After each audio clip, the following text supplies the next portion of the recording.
आइए आज एक बहुत ही गहरे और रहस्यमय विषय पर बात करते हैं। भगवान शिव का तीसरा नेत्र, जिसे हम अक्सर ज्ञान चक्षु भी कहते हैं। इस पूरी चर्चा में हम मिलकर ये समझने की कोशिश करेंगे कि आखिर इस प्राचीन प्रतीक के पीछे कौन सा गहरा विज्ञान और दर्शन छिपा है। अब आपके मन में भी कभी ना कभी ये सवाल तो जरूर आया होगा कि क्या भगवान शिव का त्रिनेत्र सच में सिर्फ माथे पर मौजूद एक आंख है, या फिर इसके पीछे कोई बहुत बड़ा रहस्य है। दरअसल ये कोई साधारण शारीरिक बनावट नहीं है, बल्कि ये ब्रह्मांडीय सत्य को समझने का एक बेहद शक्तिशाली द्वार है। इसे ऐसे समझिए, हमारी ये जो दो सामान्य आंखें हैं ना, ये सिर्फ बाहरी दुनिया और माया यानी एक तरह के भ्रम तक ही सीमित रहती हैं। लेकिन इसके बिल्कुल उलट जो तीसरा नेत्र है, वो इन सारे भ्रमों को चीरकर परम सत्य को देखता है। यह सीधे ब्रह्मांड की गहराई में झांकता है और हर जीव के भीतर छिपे असली सच को उजागर करता है। बाहरी दिखावे से परे देखने की यही ताकत इसे इतना खास बनाती है।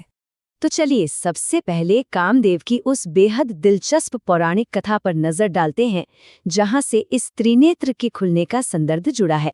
कहानी कुछ यूं है कि एक बार देवताओं ने कामदेव को एक बहुत ही मुश्किल काम सौंपा, भगवान शिव के घोर ध्यान को भंग करना। कामदेव ने अपना प्रेम बाण चलाया और शिव जी का गहरा तप टूट गया।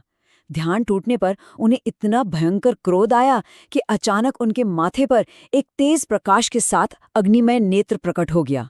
सोचिए, ये घटनाओं का क्रम कितना तीव्र और हलचल मचा देने वाला रहा होगा। और फिर जो हुआ वो सच में हैरान करने वाला था। उस तीसरे नेत्र से इतनी भयंकर अग्नि निकली कि कामदेव वहीं भस्म हो गए। लेकिन रुकिए, यहाँ एक बहुत गहरी बात छिपी है। ये सिर्फ किसी का शारीरिक विनाश नहीं था। कामदेव यहाँ इच्छाओं और वासना के प्रतीक थे, और वो अग्नि असल में हमारे अहंकार और वासना को हमेशा के लिए जलाकर राख कर देने का प्रतीक थी। इस कथा से आगे बढ़ते हुए अब हम त्रिनेत्र के 3 मुख्य दार्शनिक अर्थों को समझते हैं, जो हमारे लिए जानना बहुत जरूरी है। इसका पहला और शायद सबसे गहरा अर्थ है ज्ञान, यानी अज्ञान के अंधकार का पूरी तरह से नाश। जैसे एक जलता हुआ दीपक घने अंधेरे को पल भर में दूर कर देता है, ठीक वैसे ही ये ज्ञान चक्षु हमारी अज्ञानता को जड़ से खत्म कर देता है। इसका दूसरा अर्थ है शक्ति। और ध्यान रहे, यहाँ बात सिर्फ शारीरिक ताकत की नहीं हो रही है। ये वो प्रचंड ऊर्जा है जो संसार से बुराई और अधर्म का अंत करने के लिए बहुत जरूरी है। पूरे ब्रह्मांड में संतुलन बनाए रखने के लिए इसी असीम शक्ति की जरूरत होती है। और तीसरा, जो शायद इंसानों के लिए सबसे मुश्किल है, वो है वैराग्य।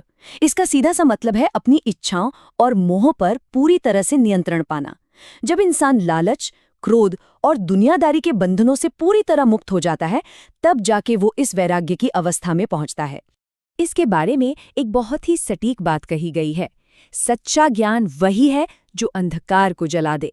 सच्चा ज्ञान कोई किताबी जानकारी नहीं है, ये एक शुद्ध करने वाली आग की तरह है, जो हमारे भीतर के अज्ञान, अहंकार और हर तरह के भ्रम को पूरी तरह से जलाकर भस्म कर देती है। तो पौराणिक रूप से जब भी ये तीसरा नेत्र खुलता है तो होता क्या है? असल में तब ब्रह्मांडीय ऊर्जा अपने सबसे प्रचंड रूप में बाहर आती है। अधर्म का विनाश तय हो जाता है।